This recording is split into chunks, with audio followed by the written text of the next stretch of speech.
Assalamualaikum warahmatullahi wabarakatuh. Halo teman-teman semua, kembali lagi di channel saya. Sebelumnya perkenalkan, saya Kamal Syah Panca Ramadhani, seorang mahasiswa UIN Raden Mas Said Surakarta dari program studi Pendidikan Agama Islam. Di sini di video kali ini saya akan mengajak teman-teman semua untuk membahas terkait nilai-nilai dalam Islam. Nah, untuk pembahasan kali ini kita akan membahas 8 nilai-nilai Islam. Nah, tapi sebelum itu, pernah nggak sih kalian bertanya-tanya, apa yang membuat sebuah organisasi benar-benar kuat? Nah, bukan sekedar struktur yang rapi, bukan sekedar program yang banyak, tapi ada sesuatu yang lebih dalam. Nah, sesuatu yang menjadi pondasi, yang menjadi ruh dari semua gerak langkah bersama. Nah, jawabannya ada di nilai-nilai Islam yang sudah ada jauh sebelum teori-teori manajemen modern lahir, teman-teman. Nah, hari ini kita akan belajar bersama tentang 8 nilai luar biasa yang kalau benar-benar kita pahami dan terapkan, tidak hanya akan membuat organisasi kita di madrasah jadi lebih baik, tapi juga membentuk karakter kita sebagai manusia yang sesungguhnya. Nah, nilai-nilai itu adalah, yang pertama ada musawah, lalu yang kedua ada tawasud, kemudian ukuah, kemudian kolaborasi, kemudian fastabiqul khairat, kemudian optimis, kemudian dinamis, dan etika dalam berorganisasi maupun bekerja. Oke, selanjutnya mari kita bahas satu persatu dengan santai tapi penuh makna. Oke, kita mulai dari nilai yang pertama, yaitu musawah. Nah, musawah ini berasal dari bahasa Arab dan berarti persamaan atau kesetaraan derajat. Nah, secara sederhana, musawah adalah keyakinan bahwa setiap manusia tanpa memandang suku, warna kulit, status sosial, jenis kelamin, atau jabatan memiliki derajat yang sama di hadapan Allah. Yang membedakan kita hanyalah ketakwaan, bukan hal-hal yang bersifat duniawi, teman-teman. Nah, bayangkan kalian sedang rapat OSIS. Di sana ada ketua, sekretaris, dan anggota biasa. Nah, dalam konteks musawah, semua suara berhak didengar. Semua anggota biasa yang pendapatnya bagus harus sama-sama dihargai seperti pendapat ketua. Tidak ada yang lebih tinggi hanya karena jabatannya lebih bergengsi, teman-teman. Nah, dalam Islam, prinsip ini sangat jelas. Rasulullah Shallallahu Alaihi Wasallam sendiri pernah menjahit sandal beliau yang rusak, ikut bersama para sahabat menggali parit di perang Khodak, dan tidak pernah merasa lebih mulia dari orang biasa dalam urusan pekerjaan sehari-hari. Nah, itulah musawah yang hidup dalam praktik nyata, teman-teman. Nah, ketika musawah benar-benar tertanam dalam sebuah organisasi, tidak ada lagi rasa segan untuk menyampaikan ide, tidak ada lagi senioritas yang menghambat kreativitas, dan semua anggota merasa sama-sama berharga. Nah, musawah bukan berarti semua orang tugasnya sama, tapi semua orang nilainya sama sebagai manusia. Dan dari sana kerja sama menjadi lebih tulus dan lebih kuat. Nah, setelah kita memahami bahwa semua orang punya derajat yang sama, pertanyaan berikutnya muncul. Bagaimana kalau kita tidak sependapat? Nah, disinilah nilai kedua masuk, yaitu tawasud. Nah, tawasud ini berasal dari kata bahasa Arab yang artinya pertengahan atau moderat. Dalam konteks organisasi, tawasud berarti sikap mengambil jalan tengah, tidak terlalu ekstrim ke kanan, tidak pula terlalu ekstrim ke kiri. Nah, Allah sendiri menyebut umat Islam sebagai ummatan wasotan, yaitu umat yang pertengahan. Artinya moderasi bukan sekedar pilihan, itu adalah identitas seorang muslim, teman-teman. Nah, sekarang bagaimana tawasud diterapkan ketika ada perbedaan pendapat? Oke, yang pertama, Yang harus kita lakukan yaitu kita harus memisahkan antara perbedaan dan pertentangan. Perbedaan pendapat itu wajar teman-teman, bahkan sehat, karena dari sana muncul berbagai sudut pandang yang memperkaya diskusi kita. Nah, yang berbahaya adalah ketika perbedaan berubah menjadi konflik ego, di mana kita sudah tidak mencari kebenaran, tapi mencari kemenangan. Nah, saat terjadi perbedaan pendapat dalam rapat OSIS misalnya, soal tema pentas seni, sebagian ingin tema modern, sebagian ingin tema tradisional. Nah, sikap tawasud ini mengajak kita untuk mendengarkan semua pendapat terlebih dahulu dengan sabar, kemudian memahami alasan di balik setiap pendapat, kemudian mencari titik temu atau solusi yang bisa mengakomodasi kepentingan bersama, dan jika perlu, mengambil keputusan bersama melalui musyawarah. Nah, yang tidak boleh dilakukan adalah memaksakan kehendak, mengabaikan suara minoritas, atau bahkan membubarkan rapat karena tidak menemukan kesepakatan cepat. Nah, tawasud mengajarkan kita untuk bersabar dalam proses, karena proses yang baik akan menghasilkan keputusan yang diterima dengan lapang dada. Nah, singkatnya tawasud ini adalah kemampuan untuk tidak terbawa arus ekstrim, baik ekstrim amarah, ekstrim keputusasaan, maupun ekstrim fanatisme pada satu pendapat. Nah, orang yang tawasud adalah orang yang bisa berpikir jernih di tengah tekanan, teman-teman. Nah, tadi kan musyawarah membuat kita setara, kemudian tawasud membuat kita bijak dalam berbeda pendapat, dan sekarang ada yang mengikat semuanya menjadi satu kesatuan yang indah, yaitu ukhuwah. Nah, ukhuwah artinya itu persaudaraan, bukan sekedar persaudaraan biologis, tetapi persaudaraan yang lahir dari keimanan yang sama, dari tujuan yang sama, dari rasa senasib sepenanggungan. Nah, Allah telah menegaskan hal ini dengan sangat indah di dalam Quran surah Al-Hujurat ayat 10 yang bunyinya itu, A'udzu billahi minasyaitonir rajim. Bismillahirrahmanirrahim. Innamal mu'minuna ikhratun fa aslihu baina akhawaykum wattaqullaha la'allakum turhamun. Nah, yang artinya sesungguhnya orang-orang mukmin itu bersaudara. Karena itu, damaikanlah antara kedua saudaramu yang berselisih dan bertakwalah kepada Allah agar kamu mendapat rahmat. Nah, ayat ini luar biasa teman-teman. Perhatikan, Allah tidak hanya mengatakan bahwa kita ini bersaudara, tetapi juga langsung memberi perintah tindakan, damaikanlah. Yang artinya, ukhuwah bukan sekedar perasaan dekat yang pasif, tapi sebuah tanggung jawab aktif untuk menjaga dan memperbaiki hubungan. Nah, dalam konteks organisasi di madrasah, ukhuwah ini berarti beberapa hal konkret. Yang pertama yaitu kita peduli satu sama lain. Kalau ada anggota yang kesulitan menyelesaikan tugasnya, kita bantu, bukan malah kita biarkan atau bahkan kita ejek. Lalu yang kedua, kita tidak membiarkan konflik berlarut-larut. Kalau ada dua anggota yang berselisih, kita sebagai bagian dari komunitas punya tanggung jawab untuk membantu mendamaikannya, bukan malah memperkeruh suasana. Kemudian yang ketiga, kita ikut merasakan. Kalau program yang kita susun bersama berhasil, itu keberhasilan kita semua. Kalau ada yang gagal, kita evaluasi bersama, tidak malah saling menyalahkan. Nah, ada pepatah Arab yang sangat relevan teman-teman. Ya, bunyinya itu seperti ini.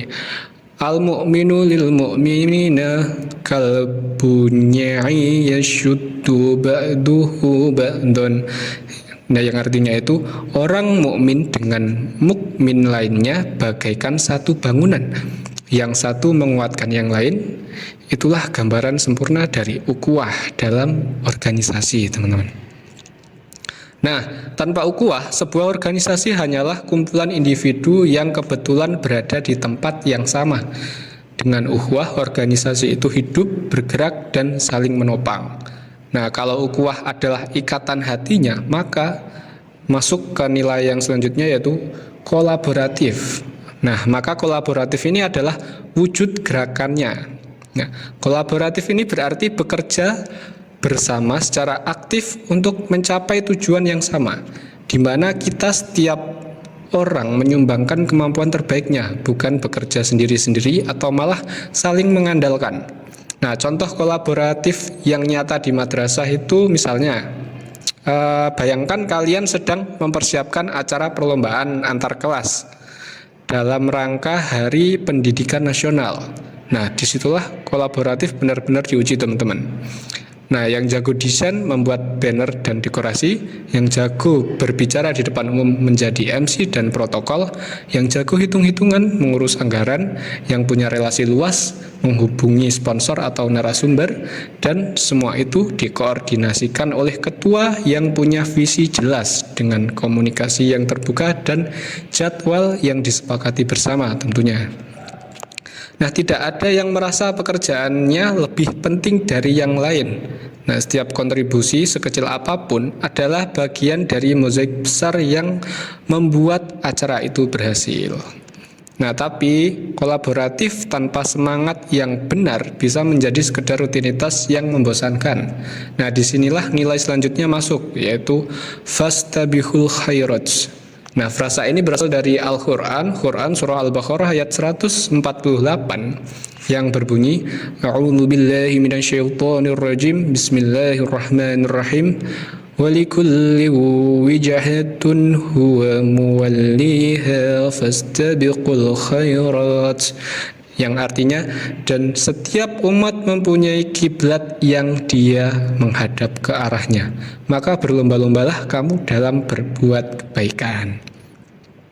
Nah, fastabihul khairat ini artinya berlomba-lomba dalam kebaikan. Nah, ini bukan kompetisi untuk saling menjatuhkan. Nah, ini itu adalah kompetisi untuk saling mengangkat, teman-teman. Nah, dalam konteks organisasi, fastabihul khairat berarti setiap anggota itu berlomba-lomba untuk memberikan kontribusi terbaiknya, bukan karena ingin dipuji, tapi karena memang ingin berbuat kebaikan sebanyak-banyaknya. Nah, ketika semangat ini ada, organisasi tidak perlu dipaksa untuk produktif. Mereka akan bergerak dengan sendirinya karena setiap anggota merasa bahwa setiap kebaikan yang mereka lakukan adalah sebuah ibadah.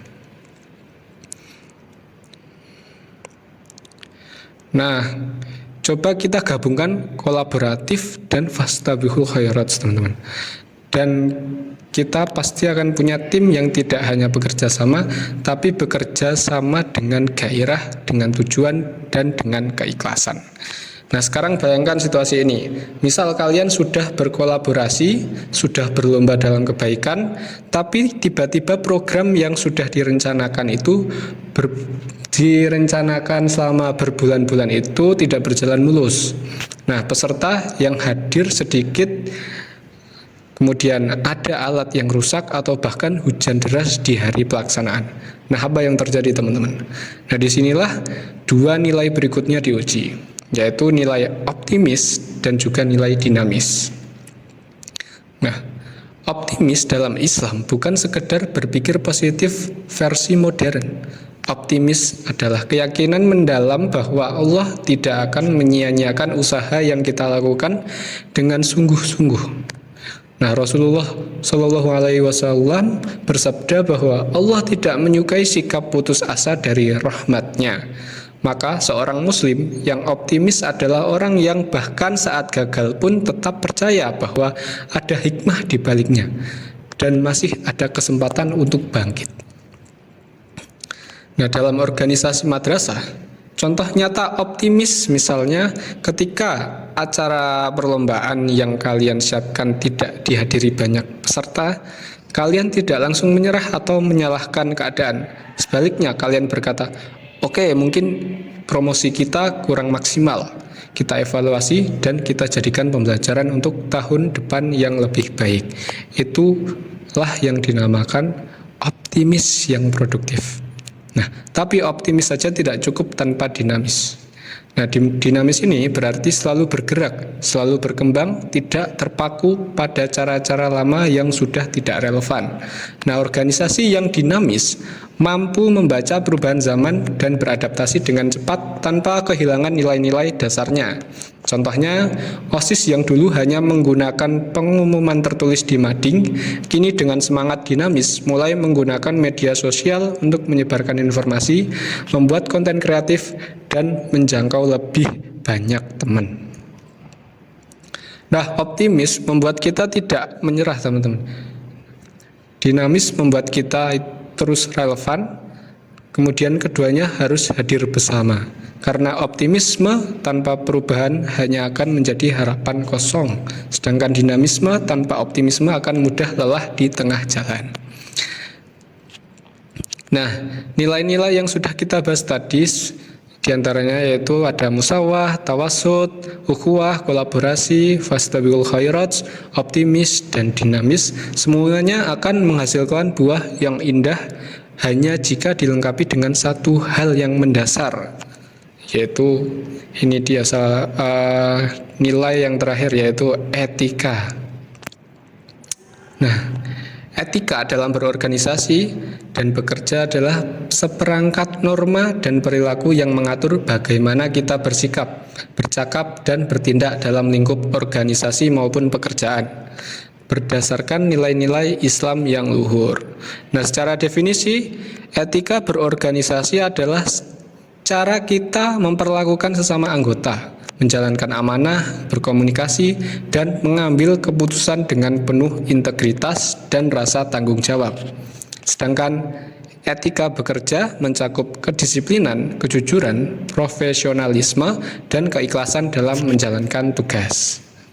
Nah, Islam sendiri sangat menekankan etika ini, teman-teman. Bahkan Rasulullah SAW pernah bersabda bahwa beliau diutus untuk menyempurnakan akhlak yang mulia.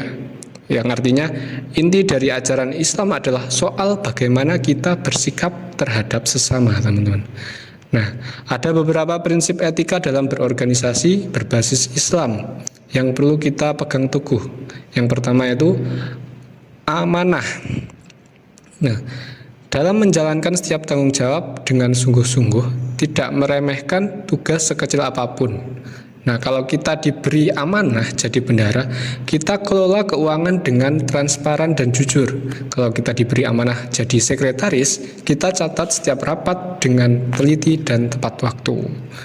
Nah, yang kedua yaitu ada sidik, yaitu kejujuran dalam setiap ucapan dan tindakan.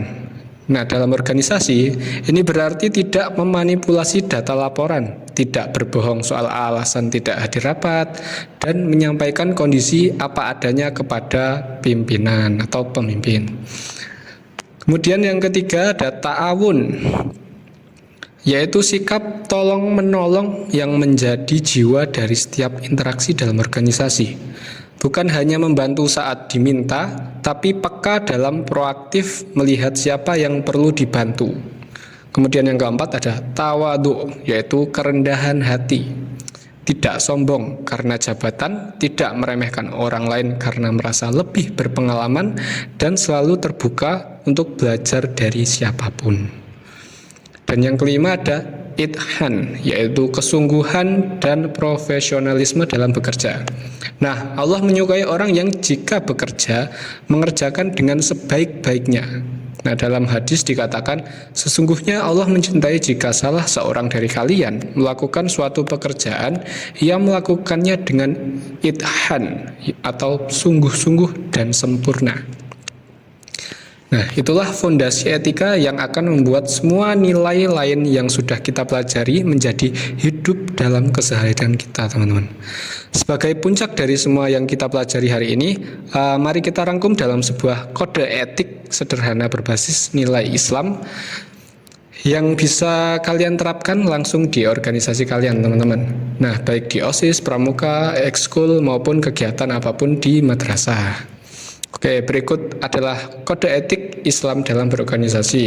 Yang pertama, saya berkomitmen untuk menghargai setiap anggota organisasi sebagai sesama manusia yang setara derajatnya di hadapan Allah. Nah, ini menjalankan tentang nilai musawah. Kemudian yang kedua, saya bersikap terbuka terhadap perbedaan pendapat, mengutamakan musyawarah dan jalan tengah yang bijaksana. Nah, ini menjalankan nilai tentang tawasud. Kemudian yang ketiga, saya membangun dan menjaga persaudaraan sejati dengan sesama anggota, saling mendukung dan siap mendamaikan ketika ada konflik. Nah, ini menjalankan nilai tentang ukhuwah. Kemudian yang keempat, saya aktif berkontribusi dan bekerja sama, mengandalkan kekuatan kolektif daripada bekerja secara individual. Nah, ini menjalankan nilai tentang kolaboratif. Lalu yang kelima, saya berlomba-lomba memberikan kontribusi terbaik dengan niat ibadah, bukan sekedar pujian. Ini menjalankan nilai tentang fastabiqul khairat. Kemudian yang keenam, saya menjaga semangat pantang menyerah dan terus beradaptasi menghadapi tantangan zaman. Ini menjalankan nilai tentang optimis dan dinamis. Kemudian yang ketujuh, saya menjalankan setiap amanah dengan jujur, sungguh-sungguh, rendah hati, dan profesional. Nah, ini menjalankan tentang nilai etika berorganisasi dan bekerja berbasis Islam. Nah, itulah 7 butir kode etik yang lahir dari 8 nilai yang sudah kita pelajari bersama hari ini, teman-teman. Kalau ke-7 butir ini benar-benar dihayati dan diamalkan, kalian tidak hanya akan menjadi anggota organisasi yang baik, tapi juga manusia yang berkarakter mulia, teman-teman. Nah, karena pada akhirnya organisasi yang terbaik bukan yang paling banyak programnya, tapi yang paling baik akhlak para anggotanya. Oke, semoga apa yang kita pelajari hari ini tidak berhenti di telinga, tapi turut ke hati dan terwujud dalam perbuatan nyata, teman-teman. Jika ada yang ingin kalian diskusikan lebih lanjut, jangan ragu untuk bertanya kepada bapak atau ibu guru kalian. Oke, mungkin cukup sekian. Terima kasih sudah menyimak dengan penuh perhatian. Semoga bermanfaat dan sampai jumpa di video pembelajaran berikutnya. Saya Kamal Syah Pancaromadoni, pamit undur diri. Sekian, wassalamualaikum warahmatullahi wabarakatuh.